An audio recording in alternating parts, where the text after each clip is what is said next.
எல்லாருக்கும் வணக்கம். இந்த வீடியோவில் நம்ம எதை பற்றி பார்க்க போகிறோம் அப்படின்னு பார்த்தோம்னா, 9ஆம் வகுப்பு தமிழில் இருக்கக்கூடிய எல்லா நூல்வழிகளையும் ஒரே வீடியோவில் வந்து பார்க்க போகிறோம். ஓகேவா? இதுக்கு முன்னாடி 8ஆம் வகுப்பு தமிழில் இருக்கக்கூடிய எல்லா நூல்வழிகளையும் ஒரே வீடியோ வந்து நம்ம அப்லோட் பண்ணியிருந்தோம். அந்த வீடியோக்கான லிங்க் வந்து டிஸ்கிரிப்ஷனில் இருக்குது. பார்க்காதவங்க பார்த்துக்கோங்க. ஓகேவா? இந்த வீடியோ பொறுத்த வரைக்கும் நான் ஜஸ்ட்டு வந்து பார்த்தோன்னா வாசிச்சு விட்றேன். நீங்கள் காது கொடுத்து கேட்டுக்கோங்க. உங்களுக்கு ரிவிஷனுக்கு கண்டிப்பாகவே யூஸ்ஃபுல்லாக இருக்கும். ஓகே. இதில் ஃபஸ்ட்டு நூல்வழியை பொறுத்த வரைக்கும் ஈரோடு தமிழன்பனை பற்றி கொடுத்துருக்காங்க. ஈரோடு தமிழன்பன் எழுதிய தமிழ் ஓவியம் என்னும் நூலில் இடம்பெற்றுள்ள கவிதை இது. இக்கவிதை குறித்து கவிஞர் முன்னுரையில் ஒரு பூவின் மலர்ச்சியையும் ஒரு குழந்தையின் புன்னகையும் புரிந்து கொள்ள அகராதிகள் தேவைப்படுவதில்லை, பாடலும் அப்படித்தான் என்று குறிப்பிட்டுள்ளார். ஈரோடு தமிழன்பன் புதுக்கவிதை, சிறுகதை முதலான பல வடிவங்களையும் படைப்புகள் வந்து வெளியிட்டிருக்காரு. ஹைகோ, சென்ட்ரியோ, லீமரைக்கோ என்று புது புது வடிவங்களில் கவிதை நூல்களை வந்து தந்துள்ளார். இவரது வணக்கம் வள்ளுவ என்னும் கவிதை நூலுக்காக வந்து 2004ஆம் ஆண்டுக்காக சாகித்ய அகாதமி விருது வழங்கப்பட்டுள்ளது. தமிழன்பன் கவிதைகள் வந்து பார்த்தீங்கன்னா தமிழக அரசின் பரிசு பெற்றுள்ள நூல். இவரது கவிதைகள் இந்தி, உருது, மலையாளம், ஆங்கிலம் உள்ளிட்ட மொழிகளில் மொழிபெயர்க்கப்பட்டுள்ளது. ஓகேவா? இதில் முக்கியமாக வந்து பார்த்தீங்கன்னா தமிழ் ஓவியம் அப்படின்ற ஒரு நூலுடைய ஆசிரியர் யார் அப்படின்னா ஈரோடு தமிழன்பன். இந்த நூலுடைய முகவுரையில் அவர் என்ன எழுதியிருக்காரு அப்படின்னா, ஒரு பூவின் மலர்ச்சியையும் ஒரு குழந்தையின் புன்னகையும் புரிந்து கொள்ள அகராதிகள் தேவைப்படுவதில்லை, பாடலும் அப்படிதான் அப்படின்ற மாதிரி எழுதியிருக்காரு. ஓகேவா? அடுத்து வந்து பார்த்தோம்னா ஹைக்கூ, சென்ட்ரியோ, லீமரைக்கோ என்ற புது புது வடிவங்களில் கவிதை நூல்களை வந்து தந்தவர் யார் அப்படின்னா ஈரோடு தமிழன்பன். வணக்கம் வள்ளுவ அப்படின்ற ஒரு கவிதை நூலுக்காக வந்து சாகித்ய அகாதமி விருது பெற்றவர் தான் ஈரோடு தமிழன்பன். எந்த ஆண்டு அப்படின்னா 2004ஆம் ஆண்டு. தமிழன்பன் கவிதைகளுக்காக வந்து பார்த்தோம்னா தமிழக அரசுடைய விருது வந்து இவர் பெற்றிருக்காரு. இவருடைய கவிதைகள் வந்து இந்தி, உருது, மலையாளம், ஆங்கிலம் உள்ளிட்ட மொழிகளில் வந்து பார்த்தீங்கன்னா மொழிபெயர்க்கப்பட்டுள்ளது அப்படின்ற மாதிரி கொடுத்துருக்காங்க. ஓகேவா? அடுத்து தமிழ் இலக்கிய வகைகளுள் தூது என்பது ஒன்று. இது வாயில் இலக்கியம், சந்து இலக்கியம் என்று வேறு பெயர்களாலும் அழைக்கப்படுகிறது. இது தலைவன் தலைவியருள் காதல் கொண்ட ஒருவன் மற்றொருவர்பால் செலுத்தும் அன்பை புலப்படுத்துகிறது. தம்முடைய கருத்திற்கு உடன்பட்டமைக்கு அறிகுறியாக மாலையை வாங்கி வருமாறு அன்னம் முதல் வண்டி ஈராக பத்தையும் தூது விடுவதாக கலிவெண்பாவால் ஏற்றப்பட்டது. கலிவெண்பாவால் ஏற்றப்பட்டது. தமிழ் விடு தூது. மதுரையில் கோவில் கொண்டிருக்கும் சொக்கநாதர் மீது காதல் கொண்ட பெண் ஒருத்தி தன் காதலை கூறி வருமாறு தமிழ் மொழியை தூது விடுவதாக அமைந்துள்ளது. இந்நூல் 268 கன்னிகளை கொண்டுள்ளது. தமிழின் சிறப்புகளை குறிப்பிடும் சில கன்னிகள் வந்து பார்த்தீங்கன்னா இப்பாடலில் வந்து இடம்பெற்றுள்ளது. இந்நூலை 1930 வந்து உவேசா முதலாக பதிப்பித்துள்ளார். இதன் ஆசிரியர் யார் அப்படின்றது தெரியல. ஓகேவா? தமிழ் விடு தூது. தூது அப்படின்றது வந்து பார்த்திங்கன்னா வாயில் இலக்கியம், சந்து இலக்கியம் அப்படின்லாம் அழைக்கப்படுது. இது வந்து தலைவன் தலைவியருள் காதல் கொண்ட ஒருவர் மற்றொருவர்பால் செலுத்தும் அன்பை புலப்படுத்தி தம்முடைய கருத்திற்கு உடன்பட்டமைக்கு அறிகுறியாக மாலை வாங்கி வருமாறு அன்னம் முதல் வண்டி ஈராக பத்தையும் தூது விடுவதாக கலிவெண்பாவால் இயற்றப்பட்ட நூல் தான் வந்து பார்த்தோம்னா இது. அடுத்து வந்து பார்த்தோம்னா மதுரையில் கோவில் கொண்டிருக்கும் சொக்கநாதர் மீது காதல் கொண்ட பெண்ணுறுத்தி தன் காதலை கூறி வருமாறு தமிழ் மொழியை தூது விடுவதாக அமைந்திருக்கு. இது மொத்தமாக 268 கன்னிகளை கொண்டுள்ளது தமிழ் விடு தூது. இதோடைய ஆசிரியர் யாருன்னு தெரில. தமிழ் விடு தூதை முதலாக வந்து பார்த்தீங்கன்னா பதிப்பித்தவர் யார் அப்படின்னு பார்த்தோம்னா உவேசா அவர்கள் வந்து 1930 வந்து பதிப்பிச்சிருக்காரு. அடுத்து கவிஞர் தமிழ்வொலியை பற்றி கொடுத்துருக்காங்க. கவிஞர் தமிழ்வொலி வந்து புதுவையில் வந்து பிறந்திருக்காரு. பாரதியாருடைய வழித்தோன்றலாகவும் பாரதிதாசனுடைய மாணவராகவும் விளங்கியவர். மக்களுக்காக பல படைப்புகளை உருவாக்கியவர். நிலைபெற்ற சிலை, வீராயி, கவிஞனின் காதல், மேதினமே வருக, கண்ணப்பர் கிளிகள், குருவிப்பட்டி, தமிழர் சமுதாயம், மாதவி காவியம் முதலானவை இவரின் படைப்புகளில் குறிப்பிடத்தக்கவை. இப்பாடப்பகுதி தமிழ் ஒலியின் கவிதைகள் என்னும் நூலில் வந்து இடம்பெற்றுள்ளது. ஜஸ்ட்டு பார்த்துக்கோங்க. இதில் முக்கியமானது பார்த்தோம்னா கவிஞர் தமிழ் ஒலியை வந்து எங்கே பிறந்திருக்காரு அப்படின்னா புதுவையில் வந்து பிறந்திருக்காரு. இவர் வந்து பாரதியாரின் வழித்தோன்றலாகவும் பாரதிதாசனின் மாணவராகவும் விளங்கியவர். பாரதியாரின் வழித்தோன்றலாகவும் பாரதிதாசனுடைய மாணவராகவும் விளங்கியவர் யார்? கவிஞர் தமிழ் ஒலி. மக்களுக்காக பல படைப்புகளை உருவாக்கியவர். ஓகே. இவருடைய நூல்களை பொறுத்த வரைக்கும் வந்து பார்த்தோன்னா நிலைபெற்ற சிலை, வீராயி, கவிஞனின் காதல், மேதினமே வருக, கண்ணப்பர் கிளிகள், குருவிப்பட்டி, தமிழர் சமுதாயம், மாதவி காவியம் இதெல்லாம் இவருடைய நூல்கள். ஓகேவா? அடுத்து சுந்தரரை பற்றி கொடுத்துருக்காங்க. சுந்தரர் வந்து பார்த்தோன்னா திருத்தொண்டர் தொகை அடியவர் பெருமை வந்து குறிக்கிறது. சுந்தரருடைய திருத்தொண்டர் தொகை வந்து பார்த்தீங்கன்னா அடியவருடைய பெருமை வந்து குறிக்கிறது. இதை சிறிது விரித்து நம்பியாண்ட நம்பியால் எழுதப்பட்டதான் திருத்தொண்டர் திருவந்தாதி. இந்த சுந்தரர் எழுதின திருத்தொண்டர் தொகையை கொஞ்சம் விரிவாக்கம் பண்ணி எழுதுனது தான் வந்து பார்த்தீங்கன்னா திருத்தொண்டர் திருவந்தாதி. நம்பியாண்ட நம்பியார் அவர்களால் எழுதப்பட்டது. நம்பியாண்ட நம்பி தான் வந்து பார்த்தீங்கன்னா தேவாரத்தை தொகுத்தவர். ஓகேவா. அடுத்து ஒவ்வொரு பாடலிலும் அடியார்களின் சிறப்பை கூறுவதாக அமைந்துள்ளது. இந்த 2 நூல்களையும் அடிப்படையாக கொண்டு தான் சேக்கிழாரால் ஒவ்வொரு புராணத்திலும் ஒவ்வொரு அடியாராக 63 சிறப்புகளை வந்து விளக்கி பாடப்பட்டது தான் வந்து பார்த்தீங்கன்னா திருத்தொண்டர் புராணம். சேக்கிழாரால் வந்து பார்த்தீங்கன்னா இந்த 2 நூலையும் அடிப்படையாக கொண்டு ஒரு நூல் வந்து எழுதுறாரு. அதுதான் வந்து பார்த்தீங்கன்னா திருத்தொண்டர் புராணம். இதோடைய பெருமை காரணமாக இது வந்து பெரிய புராணம் அப்படின்னு அழைக்கப்படுறதா சொல்லப்படுது. கிபி 12ஆம் நூற்றாண்டை சேர்ந்த சேக்கிழார் சோழ அரசர் 2ஆம் குலோத்துங்கன் அவையில் முதலமைச்சராக இருந்தார். சோழ அரசர் 2ஆம் குலோத்துங்கன் இருக்கார் இல்லையா, அவருடைய முதலமைச்சராக வந்து இருந்திருக்காரு. பக்தி சுவை நனி சொட்ட சொட்ட பாடிய கவிவளவ என்று இவரை மகாவித்வான் மீனாட்சி சுந்தரனார் அவர்கள் வந்து பாடியிருக்காரு. பக்தி சுவை நனி சொட்ட சொட்ட பாடிய கவிவளவ அப்படின்னு சேக்கிழாரை பற்றி யார் பாராட்டியிருக்காரு அப்படின்னு பார்த்தோம்னா மகாவித்வான் மீனாட்சி சுந்தரனார் அவர்கள் வந்து பாராட்டியிருக்காரு. ஓகேவா. சுந்தரர் எழுதினது தான் திருத்தொண்டர் தொகை. இதை சிறிது விரித்து நம்பியாண்ட நம்பியால் எழுதப்பட்டதான் திருத்தொண்டர் திருவந்தாதி. ஓகேவா. நம்பியாண்ட நம்பி வந்து திருத்தொண்டர் திருவந்தாதி எழுதியிருப்பார். சுந்தரர் வந்து திருத்தொண்டர் தொகை எழுதியிருப்பார். இந்த 2 நூலையும் அடிப்படையாக கொண்டு திருத்தொண்டர் புராணம் அப்படிங்கிறத வந்து பார்த்தீங்கன்னா சேக்கிழார் அவர்கள் வந்து எழுதியிருப்பார். இது வந்து இதோடைய பெருமை காரணமாக இது பெரிய புராணம் அப்படின்னு அழைக்கப்படுறதா சொல்லப்படுது. இவருடைய காலம் அப்படிங்கிறது கிபி 12ஆம் நூற்றாண்டு.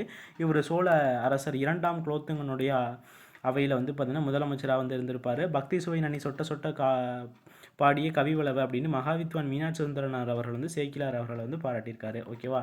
இதோட முடிஞ்சிருச்சு. அடுத்து புறநானூரை பற்றி கொடுத்துருக்காங்க. 8 தொகை நூல்களில் ஒன்று புறநானூறு. இது பண்டைய வேந்தர்களின் வீரம், வெற்றி, கொடை குறித்தும் குறுநில மன்னர்கள், புலவர்கள், சான்றோர்கள் உள்ளிட்டவர்களின் பெருமைகளை பற்றியும் அன்றைய மக்களின் புற வாழ்க்கை பற்றியும் கூறுகிறது. இந்நூல் பண்டை தமிழர்களின் அரிய வரலாற்று செய்திகள் அடங்கிய பண்பாட்டு கருவூலமாக திகழ்கிறது அப்படின்னு கொடுத்துருக்காங்க. ஜஸ்ட் பார்த்துக்கோங்க. அடுத்து வந்து பார்த்தீங்கன்னா கந்தர்வனின் இயற்பெயர் என்னன்னு கொடுத்துருக்காங்க. கந்தர்வனின் இயற்பெயர் வந்து பார்த்தீங்கன்னா நாகலிங்கம். ராமநாதபுரம் மாவட்டத்தை சேர்ந்தவர். தமிழ்நாடு அரசின் கருவூல கணக்குத்துறையில் பணி ஆற்றியவர். கவிதைகளையும் எழுதியுள்ளார். அடுத்து வந்து பார்த்தோம்னா சாசனம், ஒவ்வொரு கல்லாய், கொம்பன் முதலியவை இவரது குறிப்பிடத்தகுந்த சிறுகதை நூல்கள். ஓகேவா. கந்தர்வனுடைய சிறுகதைகளை பொறுத்த வரைக்கும் சாசனம், ஒவ்வொரு கல்லாய், கொம்பன். சாசனம், ஒவ்வொரு கல்லாய், கொம்பன். ஓகே. அடுத்து தொடர்நிலை செய்யுள் வரிசையில் இரட்டை காப்பியங்களான சிலப்பதிகாரம், மணிமேகலை இரண்டும் தமிழ் மக்களின் வாழ்வியலை சொல்லும் கருவூலமாக திகழ்கின்றது. மணிமேகலை ஐம்பெருங்காப்பியங்களுள் ஒன்று. மணிமேகலை துறவு வாழ்க்கை கூறுவதால் இந்நூல் மணிமேகலை துறவு என்று வேறு பெயரும் உண்டு. இது பெண்மையை முதன்மைப்படுத்தும் புரட்சி காப்பியம். புரட்சி காப்பியம் எது அப்படின்னு பார்த்தோன்னா மணிமேகலை துறவு அப்படின்னு அழைக்கப்படுகிறது. பண்பாட்டு கூறுகளை காட்டும் தமிழ் காப்பியம். இக்காப்பியம் சொற்சுவையும் பொருட்சுவையும் இயற்கை வர்ணனைகளும் நிறைந்தது. பௌத்த சமய சார்புடையது. மணிமேகலை அப்படின்றது பௌத்த சமய சார்புடையது. கதை அடிப்படையில் மணிமேகலை சிலப்பதிகாரத்தோடைய தொடர்ச்சி என கூறுவர். சிலப்பதிகாரத்தோட தொடர்ச்சி தான் மணிமேகலை. இது வந்து பௌத்த சமய சார்புடையது. 30 காதைகள் அமைந்துள்ளது. 30 காதைகள் வந்து பார்த்தீங்கன்னா மணிமேகலையில் இருக்கும். சிலப்பதிகாரத்துலேயும் 30 காதைகள் தான் வந்து இருக்கும். ஓகேவா. 30 காதைகளாக அமைந்த மணிமேகலையின் முதல் காதை வந்து விழாவரை காதை. மணிமேகலையுடைய முதல் காதை தான் வந்து பார்த்தீங்கன்னா விழாவரை காதை. ஓகேவா. இதில் பார்த்தோம் அப்படின்னா மணிமேகலை துறவு அப்படின்னு அழைக்கப்படுகிறது. பெண்மை முதன்மைப்படுத்தும் புரட்சி காப்பியம் அப்படின்னா மணிமேகலை தான். பௌத்த சமய சார்புடையது. இதில் 30 காதை இருக்கும். மணிமேகலை 30 காதை தான். சிலப்பதிகாரத்தில் 30 காதை தான். மணிமேகலை இருக்கக்கூடிய இதில் முதல் காதை அப்படிங்கிறது விழாவரை காதை. அடுத்த பாயிண்ட் பார்த்தோம்னா மணிமேகலை காப்பியத்தை இயற்றியவர் யார் அப்படின்னா கூலவணிகன் சீத்தலை சாத்தனார் அவர்கள். சாத்தன் அப்படின்றது இவருடைய இயற்பெயர். இவர் திருச்சியைச் சேர்ந்த சீத்தலை என்ற ஊரில் பிறந்து மதுரையில் வாழ்ந்தவர் அப்படின்றது சொல்லுவாங்க. இவர் வந்து சீத்தலை அப்படின்ற ஒரு ஊரில் பிறந்து மதுரையில் வந்து வாழ்ந்திருக்காரு. ஓகேவா. கூலவணிகன் அப்படின்றது கூலம் அப்படின்னா தானியம் அப்படின்ற அர்த்தம். இக்காரணங்களால் இவர் வந்து மதுரை கூலவணிகன் சீத்தலை சாத்தனார் என்று அழைக்கப்படுகிறார். சிலப்பதிகாரம் இயற்றிய இளங்கோவடிகளும் இவரும் சமகாலத்தவர் என்பர். தண்டமிழ் ஆசன், சாத்தன், நன்னூர் புலவர் என்று இளங்கோவடிகள் சாத்தனாரை வந்து பாராட்டுகிறார். சீத்தலை சாத்தனாரை வந்து பார்த்தோன்னா இளங்கோவடிகள் எவ்வாறெல்லாம் பாராட்டுகிறார் அப்படின்னு பார்த்தோம்னா தண்டமுள் ஆசான், சாத்தன், நன்னூர் புலவர் அப்படிலாம் பாராட்டுகிறாரு. கூலவணிகன் சீத்தலை சாத்தனார். கூலம் அப்படின்னா தானியம். ஓகேவா. சீத்தலை அப்படிங்கிறது திருச்சிராப்பள்ளியை சேர்ந்த சீத்தலை. சீத்தலை அப்படிங்கிறது திருச்சிராப்பள்ளியில் வந்து இருக்குது. ஓகேவா. அடுத்து உலக பண்பாட்டிற்கு தமிழினத்தின் பங்களிப்பாக அமைந்த நூல் திருக்குறள். இனம், சாதி, நாடு குறித்த எவ்வித அடையாளத்தையும் முன்னிலைப்படுத்தாத உலக பொதுமறை இந்நூல். இது முப்பால், பொதுமறை, பொய்யாமொழி, வாயுரை வாழ்த்து, தெய்வ நூல், தமிழ்மறை, முதுமொழி, பொருளுரை போன்ற பல பெயர்களால் அழைக்கப்படுகிறது. தருமர், மணக்குடவர், தாமத்தர், நச்சர், பரிதி, பரிமேலழகர், திருமலையர், மல்லர், பரிபெருமாள், காளிங்கர் ஆகிய 10 பேரால் வந்து பார்த்தீங்கன்னா திருக்குறளுக்கு ஒரு காலத்தில் உரை எழுதப்பட்டுள்ளது அப்படின்னு சொல்லியிருக்காங்க. இவ்வுரைகளின் பரிமேலழகர் உரையே சிறந்த உரை என்பர். இந்த உரைகளில் யாருடைய உரை வந்து சிறந்த உரை அப்படின்னு சொல்லுவாங்கன்னா பரிமேலழகருடைய உரை தான் சிறந்த உரை அப்படின்னு சொல்லுவாங்களாம். இந்நூல் 14 கீழ்க்கணக்கு நூல்கள் ஒன்று. இந்நூலை போற்றும் பாடல்கள் தொகுப்பு தான் வந்து பார்த்தோம்னா திருவள்ளுவ மாலை. உலகின் பல மொழிகளிலும் பன்முறை மொழிபெயர்க்கப்பட்டுள்ளது. இந்திய மொழிகளிலும் தன் ஆற்றல் மிக்க அறக்கருத்துகளால் இடம்பெற்றது திருக்குறள். தமிழில் எழுதப்பட்ட உலக பணுவல் இந்நூல். தமிழில் எழுதப்பட்ட உலக பணுவல் அப்படின்றது திருக்குறள் தான். பிற அறநூல்களைப் போல் அல்லாமல் பொது அறம் பேணும் திருக்குறளை இயற்றியவர் திருவள்ளுவர். இவருக்கு நாயனார், தேவர், முதற்பாவலர், தெய்வப்புலவர், நான்முகனார், மாதானுபங்கி, சென்னாபோதார், பெருநாவலர் அப்படின்ற சிறப்பு பெயர்கள்லாம் வந்திருக்கு. இவருடைய சிறப்பு பெயர்கள் அப்படின்னு பார்த்தோம் அப்படின்னா நாயனார், தேவர், முதற்பாவலர், தெய்வப்புலவர், நான்முகனார், மாதானுபங்கி, சென்னாபோதார், பெருநாவலர் அப்படின்ற சிறப்பு பெயர்கள்லாம் வந்து இருக்குது. திருக்குறளை பொறுத்த வரைக்கும் 15 கீழ்க்கணக்கு நூல்கள் ஒன்று. திருக்குறளை போற்றி பாடப்பட்ட நூல் அப்படின்றது திருவள்ளுவ மாலை. திருக்குறளுக்கு ஒரு 10 பேர் வந்து உரை எழுதியிருப்பாங்க. அதில் சிறந்த உரை அப்படிங்கிறது பரிமேலழகர் உரை தான் வந்து பார்த்திங்கன்னா சிறந்த உரை. பரிமேலழகர் உரை தான் வந்து பார்த்திங்கன்னா சிறந்தது அப்படின்னு சொல்லுவாங்க. திருக்குறள் பொறுத்த வரைக்கும் உலக பொதுமறை அப்படின்னு அழைக்கப்படுகிறது. அது மட்டும் இல்லாமல் வந்து பார்த்தோம்னா முப்பால், பொதுமறை, பொய்யாமொழி, வாயுரை வாழ்த்து, தெய்வ நூல், தமிழ்மறை, முதுமொழி, பொருளுரை அப்படின்ற பல பெயர்களால் வந்து பார்த்தீங்கன்னா திருக்குறள் வந்து அழைக்கப்படுகிறது. இதுக்கு உரை எழுதியிருப்பாங்களே ஒரு 10 பேர். அவங்க யார் அப்படின்னு பார்த்தோம்னா தருமர், மணக்குடவர், தாமத்தர், நச்சர், பரிதி, பரிமேலழகர், திருமலையர், மல்லர், பரிபெருமாள், காளிங்கர். ஓகேவா. அடுத்து கவிஞர் வைரமுத்து வந்து பார்த்தீங்கன்னா தேனி மாவட்டத்தில் இருக்கக்கூடிய மெட்டூர் அப்படின்ற ஒரு ஊரில் வந்து பிறந்திருப்பார். இந்திய அரசின் உயர்ந்த விருதுகளில் ஒன்றான பத்ம பூஷன் விருதை வந்து பெற்றிருக்காரு. கள்ளிக்காட்டு இதிகாச புதினத்துக்காக வந்து பார்த்தோம்னா 2003 சாகித்ய அகாதமி விருதை வந்து பெற்றிருக்காரு. இந்தியாவின் சிறந்த பாடலாசிரியருக்கான தேசிய விருதை வந்து பார்த்தீங்கன்னா 7 முறையும், அதுவே வந்து பார்த்தோம்னா மாநில அரசின் விருதை வந்து பார்த்தீங்கன்னா 6 முறையும் பெற்றவர். இவருடைய கவிதைகள் இந்தி, தெலுங்கு, மலையாளம், வங்காளம், ஆங்கிலம் உள்ளிட்ட பல மொழிகளில் மொழிபெயர்க்கப்பட்டுள்ளது. இப்பாடப்பகுதி வைரமுத்து கவிதைகள் என்னும் தொகுப்பில் வந்து இடம்பெற்றுள்ளது. கவிஞர் வைரமுத்து எந்த ஊரில் பிறந்திருக்காரு அப்படின்னா தேனி மாவட்டத்தில் இருக்கக்கூடிய மெட்டூர் அப்படின்ற ஒரு ஊரில் வந்து பிறந்திருக்காரு. இவர் வந்து பத்ம பூஷன் விருதை வந்து பெற்றிருக்காரு. 2003 சாகித்ய அகாதமி விருது வந்து வாங்கியிருக்காரு. இவர் வந்து ஒரு புதினத்துக்காக தான் வாங்கியிருக்காரு. என்ன புதினம் அப்படின்னு பார்த்தீங்கன்னா கள்ளிக்காட்டு இதிகாசம் அப்படின்ற ஒரு புதினத்துக்காக 2003 சாகித்ய அகாதமி விருது வந்து பெற்றிருக்காரு. இவர் வந்து பார்த்தோம்னா இந்தியாவின் சிறந்த பாடலாசிரியருக்கான தேசிய விருதை வந்து பார்த்தீங்கன்னா ஒரு 7 முறை வந்து பெற்றிருக்காரு. தேசிய விருதை வந்து 7 முறை வந்து பெற்றிருக்காரு. மாநில அரசின் விருதை வந்து பார்த்தீங்கன்னா 6 முறை வந்து பெற்றிருக்காரு. ஓகேவா. இந்தி, தெலுங்கு, மலையாளம், வங்காளம், ஆங்கிலம் உள்ளிட்ட பல மொழிகளில் வந்து மொழிபெயர்க்கப்பட்டுள்ளது இவருடைய கவிதைகள். ஓகேவா. அடுத்து தமிழ் மொழியின் கிடைக்கப்பெற்ற முதல் இலக்கண நூல் எது அப்படின்னு பார்த்தீங்கன்னா தொல்காப்பியம். இதனை இயற்றியவர் யார் அப்படின்னா தொல்காப்பியர். தொல்காப்பியம் பிற்காலத்தில் தோன்றிய பல இலக்கண நூல்களுக்கு முதல் நூலாக அமைந்திருக்கிறது. இது எழுத்து, சொல், பொருள் அப்படின்ற ஒரு 3 அதிகாரங்களை வந்து கொண்டுள்ளது. 27 இயல்களை கொண்டுள்ளது. எழுத்து, சொல் அதிகாரங்கள் இருக்கு இல்லையா, இது வந்து மொழி இலக்கணங்களை வந்து விளக்குகிறது. பொருள் அதிகாரம் வந்து பார்த்தீங்கன்னா தமிழருடைய அகம்புறம் சார்ந்த வாழ்வியல் நெறிகளையும் தமிழ் இலக்கிய கோட்பாடுகளையும் இந்நூல் வந்து விளக்குகிறது. இந்நூலில் பல அறிவியல் கருத்துக்கள் இடம்பெற்றுள்ளன. குறிப்பாக பிறப்பியல், இதில் 27 இருக்கு இல்லையா, அதில் பிறப்பியல் வந்து பார்த்தீங்கன்னா எழுத்துக்கள் பிறக்கும் இடங்களை உடற்கூற்றியல் அடிப்படையில் வந்து விளக்கியிருப்பதை அயல்நாட்டு அறிஞர்களும் வியந்து போற்றுகின்றனர். இது தமிழ் மக்களின் அறிவாற்றலுக்கு சிறந்த சான்றாகும். ஓகே. இதில் நம்ம முக்கியமாக பார்த்தோம்னா தொல்காப்பியம். தொல்காப்பியத்தை பொறுத்த வரைக்கும் 3 அதிகாரங்களை கொண்டுள்ளது. என்னென்ன? எழுத்து, சொல், பொருள் அப்படின்ற ஒரு 3 அதிகாரங்களை கொண்டுள்ளது. ஒவ்வொரு அதிகாரத்திலையும் 9 9 இயல், மொத்தமாக 27 இயல்களை கொண்டுள்ளது. இதில் எழுத்து, சொல் அப்படின்ற இந்த அதிகாரம் வந்து பார்த்தீங்கன்னா மொழி இலக்கணங்களை பற்றி சொல்லக்கூடியது. பொருள் அதிகாரம் வந்து தமிழருடைய அகம்புறம் சார்ந்த வாழ்வியல் நெறிகளையும் தமிழுடைய இலக்கிய கோட்பாடுகளையும் வந்து சொல்லக்கூடியது. இதில் அந்த 27 இயலில் பிறப்பியல் அப்படின்றது வந்து பார்த்தீங்கன்னா எழுத்துக்கள் பிறக்கும் இடங்களை வந்து உடற்கூட்டியல் அடிப்படையில் விளக்கக்கூடியது அப்படின்ற மாதிரி சொல்லியிருக்காங்க. ஓகே. அடுத்து குடும்ப விளக்கு. குடும்ப உறவுகள் அன்பு என்னும் நூலால் பிணைந்துள்ளதை உணர்த்துகிறது. கற்ற பெண்ணின் குடும்பமே பல்கலைக்கழகமாக மிளிரும் என்பதை காட்டுகிறது. குடும்பம் தொடங்கி உலகினை பேணுதல் வரை தன் பணிகளை சிறப்பாக செய்யும் பெண்ணுக்கு கல்வி முதன்மையானதும் இன்றியமையாததும் ஆகும். இந்நூல் 5 பகுதிகளாக பகுக்கப்பட்டுள்ளது. 2ஆம் பகுதியில் விருந்தோம்பல் தலைப்பில் தலைவியின் பேச்சில் இடம்பெற்றுள்ளது.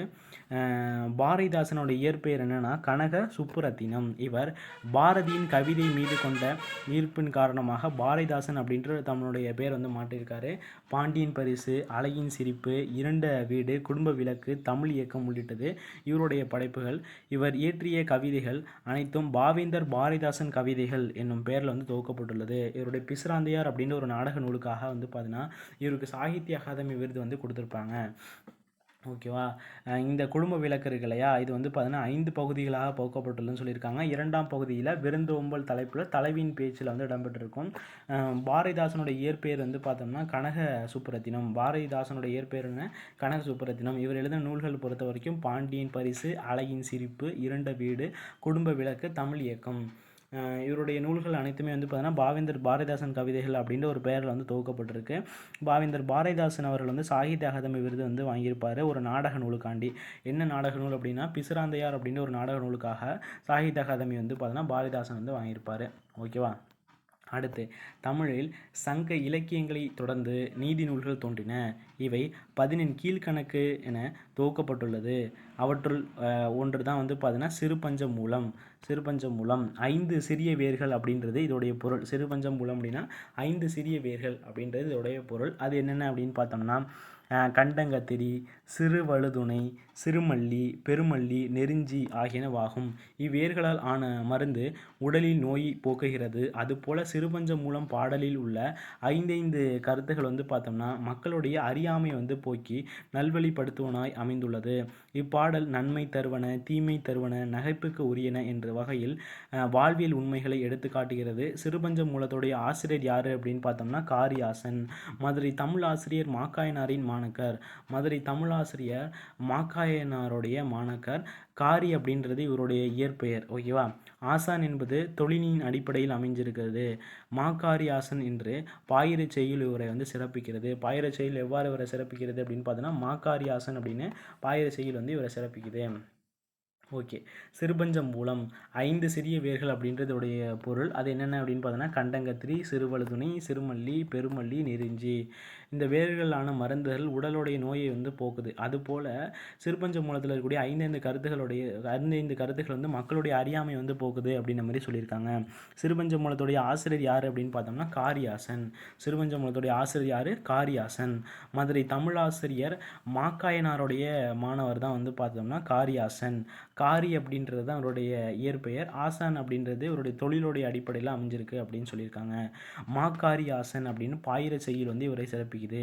மாக்காரியாசன் அப்படின்ட்டு பாயிர செய்யுள் வந்து யாரை சிறப்பிக்குது அப்படின்னா காரியாசன் வந்து சிறப்பிக்குது. காரியாசன் எழுதின நூல் தான் சிறுபஞ்ச மூலம். மதுரை தமிழாசிரியர் மாக்காயனாருடைய மாணக்கர். ஓகே. அடுத்து வீட்டிற்கு ஒரு புத்தகசாலை என்ற இந்த பகுதி வந்து பார்த்தீங்கன்னா பேரறிஞர் அண்ணாவின் வானொலி உரை தொகுப்பில் இடம்பெற்றுள்ளது. இவர் தமிழிலும் ஆங்கிலத்திலும் மிகச்சிறந்த பேச்சாளராக விளங்கியவர்.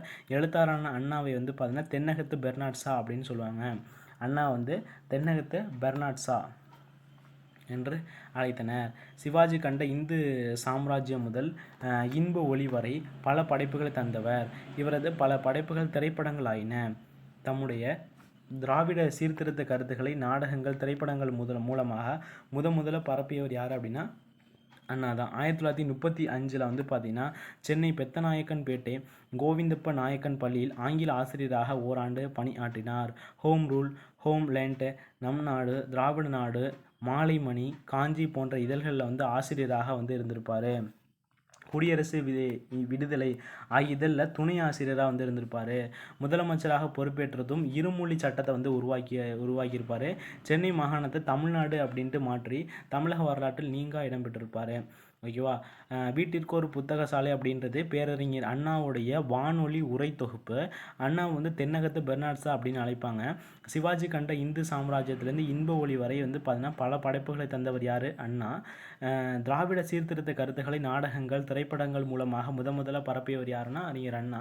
1935ஆம் ஆண்டு சென்னை பெத்தநாயக்கன்பேட்டை கோவிந்தப்ப நாயக்கன் பள்ளியில் ஆங்கில ஆசிரியராக ஓராண்டு வந்து பணியாற்றியிருப்பார். ஹோம் ரூல், ஹோம்லெண்ட், நன்னாடு, திராவிட நாடு, மாலைமணி, காஞ்சி போன்ற இதழ்களில் வந்து பார்த்தீங்கன்னா ஆசிரியராக வந்து இருந்திருப்பார்.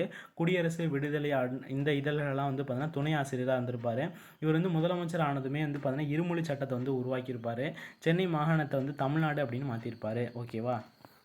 அடுத்து 20ஆம் நூற்றாண்டில் தோன்றிய தனித்தமிழ் பெருங்காப்பியம் தான் வந்து பார்த்தீங்கன்னா ராவண காவியம். 20ஆம் நூற்றாண்டில் உருவாகினதான் ராவண காவியம். இந்நூல் வந்து பார்த்தீங்கன்னா தமிழக காண்டம், இலங்கை காண்டம், விந்த காண்டம், பழிப்புரி காண்டம், போர்க்காண்டம் அப்படின்னு 5 காண்டங்களையும் 3100 பாடல்களையும் கொண்டது. இந்நூல் புலவர் குழந்தை அவர்களால் இயற்றப்பட்டது. புலவர் குழந்தை தான் வந்து இது எழுதியிருக்காரு. தமிழக காண்டத்தில் உள்ள பாடல்கள் இங்கு இடம்பெற்றுள்ளது. தந்தை பெரியாரின் வேண்டுகோளுக்கு இணங்க 25 நாளில் வந்து பார்த்தீங்கன்னா இவர் வந்து திருக்குறளுக்கு வந்து உரை எழுதியிருக்காரு புலவர் குழந்தை. யாப்பதிகாரம், தொடையதிகாரம் உள்ளிட்ட 30க்கும் மேற்பட்ட இலக்கண இலக்கிய நூல்களை வந்து எழுதியிருக்காரு. ஓகேவா. 20ஆம் நூற்றாண்டில் தோன்றது தான் ராவண காவியம். இந்த நூலை பொறுத்த வரைக்கும் வந்து பார்த்தீங்கன்னா மொத்தமாக 5 காண்டங்களையும் 3100 பாடல்களையும் கொண்டுள்ளது. அந்த 5 காண்டங்களை பொறுத்த வரைக்கும் தமிழக காண்டம், இலங்கை காண்டம், விந்த காண்டம், பழிப்புரி காண்டம், போர்க்காண்டம் அப்படின்னு 5 காண்டங்களை கொண்டுள்ளது. 3100 பாடல்களை கொண்டுள்ளது. பெரியாருடைய வேண்டுகோளுக்கு இணங்க புலவர் குழந்தை வந்து பார்த்தீங்கன்னா 25 நாள்களில் வந்து பார்த்தீங்கன்னா திருக்குறளுக்கு வந்து உரை எழுதியிருக்காரு. ராவண காவியத்துடைய ஆசிரியர் தான் புலவர் குழந்தை. இவர் வந்து பெரியாருடைய வேண்டுகோளுக்கு இணங்க 25 நாள்லேயே வந்து பார்த்தோம்னா திருக்குறளுக்கு வந்து உரை எழுதியிருக்காரு. யாப்பதிகாரம், தொடையதிகாரம் உள்ளிட்ட 30க்கும் மேற்பட்ட இலக்கண இலக்கிய நூல்களை வந்து புலவர் குழந்தை அவர்கள் வந்து எழுதியிருக்காரு. ஓகே. அடுத்து திருமாலை வழிபட்டு சிறப்பு நிலை எய்திய ஆழ்வார்கள் வந்து பார்த்தோன்னா மொத்தம் 12 பேர். அவர்களுள் ஆண்டாள் மட்டுமே பெண். அதில் ஆண்டாள் மட்டுமே பெண்.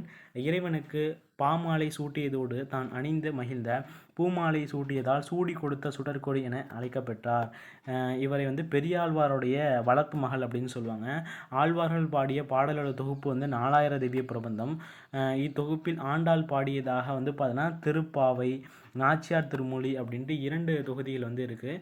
நாச்சியார் திருமொழி மொத்தம் எத்தனை பாடல்கள் இருக்குது அப்படின்னா 143 பாடல்கள் வந்து கொண்டுள்ளது. நம் பாடப்பகுதியில் 2 பாடல்கள் வந்து பார்த்திங்கன்னா 6ஆம் திருமொழி இடம்பெற்றுள்ளது அப்படின்னு கொடுத்துருக்காங்க. ஜஸ்ட்டு பார்த்துக்கோங்க. இதில் மொத்தம் பார்த்தோம் அப்படின்னா ஆழ்வார்கள் மொத்தமே 12 பேர். அதில் ஆண்டாள் மட்டும்தான் பெண் அப்படிங்கிறத தெரிஞ்சுக்கோங்க. சூடி கொடுத்த சுடற்கொடி அப்படின்னு அழைக்கப்படுறாங்க ஆண்டாள். பெரியாருடைய வளர்ப்பு மகள் தான் வந்து பார்த்தீங்கன்னா ஆண்டாள். அடுத்து வந்து வேற என்ன இருக்குது அப்படின்னா ஆழ்வார்கள் பாடிய பாடலுடைய தொகுப்பு என்ன அப்படின்னா 4000 திவ்ய பிரபந்தம். ஆழ்வார்கள் பாடிய பாடலுடைய தொகுப்பு வந்து 4000 திவ்ய பிரபந்தம் அப்படின்னு அழைக்கப்படும். இந்த தொகுப்பில் வந்து ஆண்டாள் பாடியதாக திருப்பாவை, நாச்சியார் திருமொழி அப்படின்ட்டு 2 தொகுதிகள் வந்து இருக்குது. இதில் நாச்சியார் திருமொழி அப்படின்றது 143 பாடல்கள் வந்து இருக்குது. ஓகே. அடுத்து தி. ஜானகிராமனை பொறுத்த வரைக்கும் தஞ்சை மண்வாசனையுடைய கதைகள் படைத்தவர். உயர்நிலை பள்ளி ஆசிரியராகவும் வானொலியல் கல்வி ஒளிபரப்பு அமைப்பாளராகவும் பணியாற்றியவர். வடமொழி அறிவும் சிறந்த இசை அறிவும் கொண்ட இவர் தம் கவிதைகள் வந்து பார்த்தோம்னா மணிக்கொடி, கிராம ஊழியன், கணையாளி, கலைமகள், சுதேசமித்திரன், ஆனந்த விகடன், கல்கி போன்ற இதழ்களில் வந்து வெளிவந்திருக்கு. நாவல்களையும் நாடகங்களையும் வந்து படைச்சிருக்காங்க. அவரவர் அனுபவிப்பதும் எழுத்தாக வடிவமைப்பதும் அவரவர் முறை என்னும் கோட்பாட்டை வந்து கொண்டவர் இவர். தமிழ் கதை உலகம் நவீனமயமாததில் வந்து பார்த்தீங்கன்னா இவருடைய பங்களிப்பு குறிப்பிடத்தக்கது அப்படின்னு கொடுத்துருக்காங்க. தி. ஜானகிராமனை பொறுத்த வரைக்கும் தஞ்சை மண்வாசனையுடைய வந்து பார்த்தீங்கன்னா கதைகள் படைத்தவர். இவங்களை பொறுத்த வரைக்கும் வடமொழி அறிவும் சிறந்த இசை அறிவும் கொண்ட இவர் தம் கவிதைகளை பொறுத்த வரைக்கும் மணிக்கொடி, கிராம ஊழியன், கணையாளி, கலைமகள், சுதேசமித்திரன், ஆனந்த விகடன், கல்கி போன்ற இதழ்களில் வந்து வெளிவந்திருக்கு. அவரவர் அனுபவிப்பதும் எழுத்தாக வடிவமைப்பதும் அவரவர் முறை என்னும் கோட்பாட்டை கொண்டவர் யார் அப்படின்னா தி. ஜானகிராமன். ஓகேவா. தமிழ் கதையுலகம் வந்து நவீனமயமானதில் இவருடைய பங்களிப்பு குறிப்பிடத்தக்கதுன்னு கொடுத்துருக்காங்க. செய்தி என்னும் சிறுகதை சிவப்பு ரிக்ஷா என்ற தொகுப்பில் வந்து இடம்பெற்றுள்ளது. செய்தி அப்படின்ற ஒரு சிறுகதை சிவப்பு ரிக்ஷா அப்படின்ற ஒரு தொகுப்பில் வந்து இடம்பெற்றுள்ளதாக சொல்லப்படுது. மிகவும் உயர்ந்த இசை சிறந்த கலைஞரால் படும்போது சொற்களில் எல்லையை தாண்டி இசையின் மூலமாகவே பொருள் கொடுக்கிறது என்பதை இக்கவிதை உணர்த்துகிறது. ஓகே, அடுத்து தஞ்சாவூர் தமிழுக்கு அளித்த கொடை அப்படிங்கிறது உவே சுவாமிநாதர், மௌனி, தி ஜானகிராமன், தஞ்சை பிரகாஷ், தஞ்சை ராமையா தாஸ், தஞ்சாவூர் கவிராயர் அப்படின்னு கொடுத்துருக்காங்க. இதெல்லாம் ஜஸ்ட்டு பார்த்துக்கோங்க. அடுத்து சீவக சிந்தாமணி கொடுத்துருக்காங்க. சீவக சிந்தாமணியை பொறுத்த வரைக்கும் ஐம்பெருங்காப்பியங்களில் ஒன்று தான் சீவக சிந்தாமணி. இது விருத்தப்பாக்களால் இயற்றப்பட்டது. விருத்தப்பாக்களால் இயற்றப்பட்ட முதல் காப்பியம் வந்து சீவக சிந்தாமணி தான். இலம்பகம் அப்படின்ற ஒரு உட்பிரிவுகளை கொண்டுள்ளது. மொத்தமாக 13 இலம்பகங்களை கொண்டுள்ளது. இந்நூல் மணநூல் எனவும் அழைக்கப்படுகிறது. நாமக்கல் இலம்பகத்தில் நாட்டு வளம் என்னும் பகுதியில் பாடம் பகுதியாக இடம்பெற்றுள்ளது. இதன் ஆசிரியர் யார் அப்படின்னா திருத்தக்க தேவர். சமண சமயம் சார்ந்த இவர், சமண சமயத்தை சார்ந்தது தான் இவர். இன்ப சுவை மிக்க இலக்கியம் ஏற்ற முடியும் அப்படின்ற வகையில் வந்து பார்த்தீங்கன்னா இந்த காப்பியத்தை வந்து எழுதியிருக்காரு. இவருடைய காலம் அப்படிங்கிறது 9ஆம் நூற்றாண்டு. இவருடைய காலம் அப்படிங்கிறது 9ஆம் நூற்றாண்டு. சீவ சிந்தாமணி பாடுவதற்கு முன்னோட்டமாக வந்து பார்த்தீங்கன்னா நரிவிருத்தம் அப்படின்ற ஒரு நூலை வந்து இயற்றியிருக்காரு. ஓகேவா. சீவக சிந்தாமணியை பொறுத்த வரைக்கும் விருத்தப்பாக்களால் இயற்றப்பட்ட முதல் காப்பியம் எது அப்படின்னா சீவக சிந்தாமணி தான். இது ஐம்பெருங்காப்பியங்களில் ஒன்று. இலம்பகம் அப்படின்ற ஒரு உட்பிரிவுகளை கொண்டுள்ளது. மொத்தமாக 13 இலம்பகங்களை கொண்டுள்ளது. மணநூல் என்று அழைக்கப்படக்கூடிய நூல் எதுனா சீவக சிந்தாமணி தான். சீவக சிந்தாமணியோட ஆசிரியர் யாருன்னா திருத்தக்க தேவர். இவர் வந்து சமண சமயத்தை சார்ந்தவர். இவர் இன்ப சுவைமிக்க இலக்கியமும் ஏற்ற முடியும் அப்படின்ற நிறுவன வகையில் வந்து இந்த சீவக சிந்தாமணியை வந்து எழுதியிருக்காரு. இவருடைய காலம் பொறுத்த வரைக்கும் 9ஆம் நூற்றாண்டு. சீவக சிந்தாமணி பாடுவதற்கு முன்னோட்டமாக ஒரு நூலை வந்து எழுதியிருப்பார். அந்த நூலுடைய பேர் வந்து பார்த்தீங்கன்னா நரிவிருத்தம். ஓகேவா. அடுத்து வெண்பாவால் எழுதப்பட்ட நூல் வந்து முத்தோலாயிரம். மன்னர்களின் பெயர்களை குறிப்பிடாமல் சேர, சோழ, பாண்டியன் என பொதுவாக பாடுகிறது. 3 மன்னர்களை பற்றி பாடப்பட்ட 900 பாடல்களை கொண்ட நூல் என்பதால் முத்தொள்ளாயிரம் என்று பெயர் பெற்றது. நூல் முழுமையாக கிடைக்கவில்லை. புறத்திரட்டு என்னும் நூலிலிருந்து 108 செயல் வந்து கிடைத்துள்ளது. அவை முத்தொள்ளாயிரம் அப்படின்னு அழைக்கப்படுகிறது. ஆசிரியர் பெயரை அறிய முடியவில்லை. இதோட ஆசிரியர் யார் அப்படிங்கிறது தெரியல. இவர் வந்து 5ஆம் நூற்றாண்டை சேர்ந்தவராக இருக்கலாம் அப்படின்ற மாதிரி சொல்லியிருக்காங்க. சேர நாட்டை வந்து அச்சமில்லாத நாடாகவும், சோழ நாட்டை வந்து ஏற்கள சிறப்பு போர்க்கள சிறப்புடைய நாடாகவும், பாண்டிய நாட்டை முத்துடை நாடாகவும் வந்து பாடப்பகுதி வந்து காட்டுகிறது. முத்தொள்ளாயிரம் அப்படிங்கிறது வெண்பாவால் இயற்றப்பட்டது. சேர, சோழ, பாண்டியர்களை பற்றி பாடப்பட்டது. அவங்களுடைய பெயர் வந்து குறிப்பிடாமல் 3 மன்னர்களை பற்றி பாடப்பட்ட 900 பாடல்களை கொண்டதுனால இது முத்தொள்ளாயிரம் அப்படின்றது அழைக்கப்படுது. முத்தொள்ளாயிரம் அப்படின்ற ஒரு நூல் வந்து புறத்திரட்டு அப்படின்ற ஒரு நூல்லேருந்து 108 செயல் வந்து கிடச்சிருக்கு. அதுதான் முத்தொள்ளாயிரம் அப்படின்ற மாதிரி சொல்கிறாங்க. முத்தொள்ளாயிரத்தை பொறுத்த வரைக்கும் 5ஆம் நூற்றாண்டை, இதோடைய ஆசிரியர் யாருங்கிறது தெரியல. அவர் வந்து ஒரு 5ஆம் நூற்றாண்டை சேர்ந்தவராக இருக்கலாம் அப்படின்ற மாதிரி சொல்கிறாங்க. சேர நாட்டை வந்து இது அச்சமில்லாத நாடாகவும், சோழ நாட்டை ஏற்கள சிறப்பு போர்க்கள சிறப்பு உடைய நாடாகவும், பாண்டிய நாட்டை வந்து பார்த்தோம்னா முத்துடை நாடாகவும் முத்தொள்ளாயிரம் வந்து சொல்கிறதா சொல்லப்படுது. அடுத்து 10 பாட்டு நூல்கள் ஒன்று தான் வந்து பார்த்தோம்னா மதுரை காஞ்சி. காஞ்சி என்றால் நிலையாமை என்று பொருள். காஞ்சி அப்படின்னா நிலையாமை அப்படின்ற ஒரு பொருள்.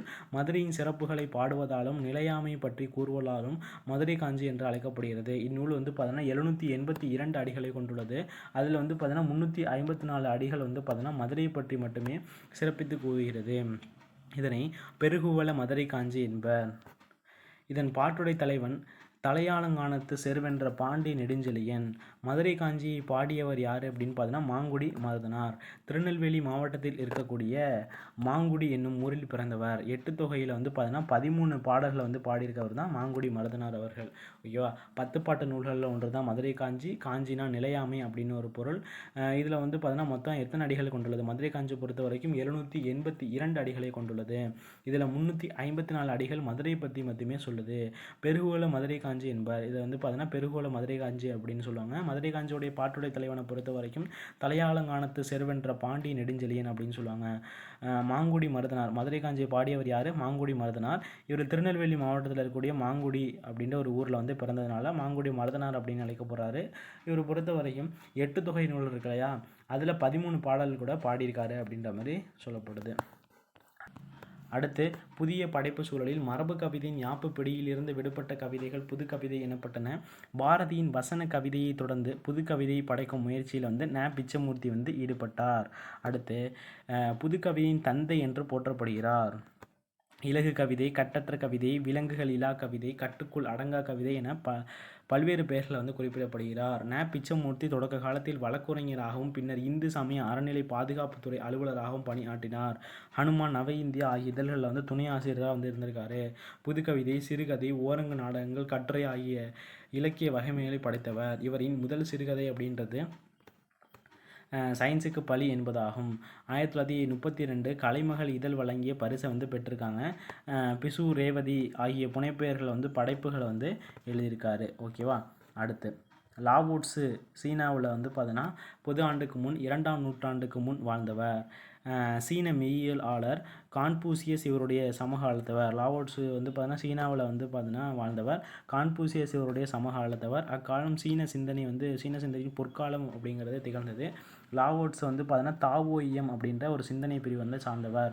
ஒழுக்கத்தை மையமாக வைத்து கான்பூசியஸ் அவர்கள் வந்து சிந்தித்தார். லாவோட்ஸோ இன்றைய வாழ்வை வந்து மகிழ்ச்சியாக வாழ வேண்டும் என்ற சிந்தனையை முன்வைத்தார். தாவோயியம் வந்து பார்த்தீங்கன்னா அதுதான் வலியுறுத்துதான். பாடப்பகுதியில் இருக்கக்கூடிய கவிதை வந்து மொழிபெயர்த்தவர் யார் அப்படின்னா சி. மணி. ஓகே. லாவோட்ஸை பொறுத்த வரைக்கும் சீனாவில் வாழ்ந்தவர். கான்பூசியஸ் இவருடைய சமகாலத்தவர். லாவோட்ஸை பொறுத்த வரைக்கும் தாவோயியம் அப்படின்ற ஒரு சிந்தனை பிரிவை சார்ந்தவர். ஒழுக்கத்தை மையமாக வைத்து கான்பூசியஸ் வந்து சிந்தித்தார். லாவோட்ஸ் வந்து பார்த்தீங்கன்னா இன்றைய வாழ்வு வந்து மகிழ்ச்சியாக வாழ வேண்டும் அப்படின்ற ஒரு சிந்தனை வந்து முன்வைத்தார். தாவோயியம் வந்து பார்த்தீங்கன்னா அதை தான் வந்து வலியுறுத்துறதா சொல்லப்படுது. ஓகே. அடுத்து ஐஞ்சிறுகாப்பியங்கள் ஒன்று யசோதர காவியம். இந்நூல் வடமொழியிலிருந்து தமிழில் தழுவி எழுதப்பட்டதாகவும் இந்நூலின் ஆசிரியர் பெயரை அறிய முடியவில்லை. இது சமண முனிவர் ஒருவரால் இயற்றப்பட்டது என்பர். யசோதர காவியம் யசோதரன் அப்படின்ற ஒரு அவந்தி நாட்டு மன்னனின் வரலாற்றை கூறுகிறது. இது வந்து 5 சருக்கங்களை கொண்டுள்ளது. பாடலோட எண்ணிக்கை 320 அப்படின்னும் 330 அப்படின்னு சொல்லுவாங்க. ஐஞ்சிறுகாப்பியங்கள் ஒன்று தான் யசோதர காவியம். இது வடமொழியிலிருந்து தமிழில் தழுவி எழுதப்பட்ட நூல். இந்நூலுடைய ஆசிரியர் பெயர் யார் அப்படின்னு தெரியல. சமண முனிவர் ஒருவரால் இயற்றப்பட்டது அப்படின்ற மாதிரி சொல்லப்படுது. யசோதர காவியம் அப்படிங்கிறது யசோதரன் என்னும் அவந்தி நாட்டு மன்னருடைய வரலாற்றை பற்றி சொல்லக்கூடியது. இந்நூல் 5 சருக்கங்களை கொண்டுள்ளது. பாடலோட எண்ணிக்கை 320 அப்படின்னும் 330 அப்படின்னு சொல்லுவாங்க. தமிழுக்கு தொண்டாற்றிய கிறித்தவ பெரியார்கள் தனிநாயகம் அடிகள் குறிப்பிடத்தக்கவர். அடியார்களின் சொற்பொழிவுகள் தமிழர் புகழை பரப்பும் குறிக்கோளை கொண்டவை. இலங்கையில் யாழ் பல்கலைக்கழகத்தில் அவர் ஆற்றிய பஸ்கர் நினைவு அறக்கட்டளை சொற்பொழிவு பாடமாக இடம்பெற்றுள்ளது. தம் சொற்பொழிவு வாயிலாக உலகம் முழுவதும் தமிழின் புகழை பரப்பினார். அகில உலக தமிழ் ஆய்வு மன்றம் உருவாகவும் உலக தமிழ் ஆராய்ச்சி நிறுவனம் உருவாகவும் இவர் காரணமாக இருந்தார். இவர் தொடங்கிய தமிழ் பண்பாடு என்ற இதழ் வந்து இன்று வரை வெளிவந்து கொண்டிருக்கிறது. தமிழ் பண்பாடு அப்படின்ற ஒரு இதழ் வந்து இன்று வரை வெளிவந்து இருக்கிறது அப்படின்ற மாதிரி சொல்கிறாங்க. ஓகேவா. தனிநாயகம் அடிகளால் தொடங்கப்பட்ட தமிழ் பண்பாடு அப்படின்ற ஒரு இதழ் வந்து இன்று வரை வெளிவந்து கொண்டிருக்கிறது. ஓகே. அடுத்து கல்யாண்ஜியோட இயற்பெயர் வந்து பார்த்தீங்கன்னா கல்யாண சுந்தரம். சிறுகதை, கவிதை, கட்டுரை, புதினம் என தொடர்ந்து எழுதி வருபவர். வண்ணதாசன் என்ற பெயரில் வந்து பார்த்தீங்கன்னா கவிதை இலக்கியங்களில் பங்களிப்பு செய்து வருகிறார். புலரி, முன்பின், ஆதி, அந்நியமற்ற நதி, மணல் உள்ள ஆறுகள் ஆகியது இவருடைய கவிதை நூல்களில் சில. இவை தவிர அகமும் புறமும் அப்படின்ற ஒரு கட்டுரை தொகுப்பு வந்து வெளிவந்திருக்கு. பல கடிதங்கள் தொகுக்கப்பட்டு சில இறகுகள் சில பறவைகள் அப்படின்ற ஒரு பெயரில் வந்து வெளிவந்திருக்கு. கலைக்க முடியாத ஒப்பனை, தோட்டத்துக்கு வெளியிலே சில பூக்கள், உயர பறத்தல், ஒளியிலே தெரிவது உள்ளிட்ட இவருடைய சிறுகதை தொகுப்பு. ஓகேவா. ஒரு சிறு இசை அப்படின்னு ஒரு சிறுகதைக்காக வந்து 2016ஆம் ஆண்டு இவருக்கு சாகித்ய அகாதமி விருது வந்து கொடுத்துருக்காங்க. இவருடைய சிறுகதைகளை பொறுத்த வரைக்கும் அதாவது கல்யாண்ஜி இவருடைய இயற்பெயர் கல்யாண சுந்தரம். வண்ணதாசன் அப்படின்ற ஒரு பெயரில் வந்து பார்த்தோம்னா இவர் வந்து கதை இலக்கியங்களை வந்து பங்களிப்பு செய்து வருகிறார். இவருடைய சிறுகதைகளை பொறுத்த வரைக்கும் கலைக்க முடியாத ஒப்பனை, தோட்டத்துக்கு வெளியிலே சில பூக்கள், உயர பறத்தல், ஒளியிலே தெரிவது உள்ளிட்டது இவருடைய சிறுகதைகள். அது மட்டும் இல்லாமல் ஒரு சிறு இசை அப்படின்றதும் இவருடைய சிறுகதை தான். இதுக்காக வந்து பார்த்தோம்னா இவருக்கு சாகித்ய அகாதமி ஒரு சிறு இசை அப்படின்ற ஒரு சிறுகதைக்காக இவருக்கு சாகித்ய அகாதமி விருது வந்து கொடுத்துருக்காங்க 2016. புலரி, முன்பின், ஆதி, அந்நியமற்ற நதி, மணல் உள்ள ஆறுகள் இதெல்லாம் இவருடைய கவிதை நூல்கள். இது தவிர அகமும் புறமும் அப்படின்ற ஒரு கட்டுரை தொகுப்பு வந்து இவருடையது வெளியாகிருக்கு. பல கடிதங்கள் வந்து தொகுக்கப்பட்டு சில இறகுகள் சில பறவைகள் அப்படின்ற ஒரு பெயரில் வந்து வெளியாகிருக்கு. ஓகே. அடுத்து 8 தொகை நூலில் ஒன்று தான் குறுந்தொகை. இது தமிழர் வாழ்வின் அகப்பொருள் நிகழ்வுகளை வந்து கவிதையாக்கி கூறுகிறது. கடவுள் வாழ்த்து நீங்களாக 401 பாடல்களை வந்து கொண்டுள்ளது.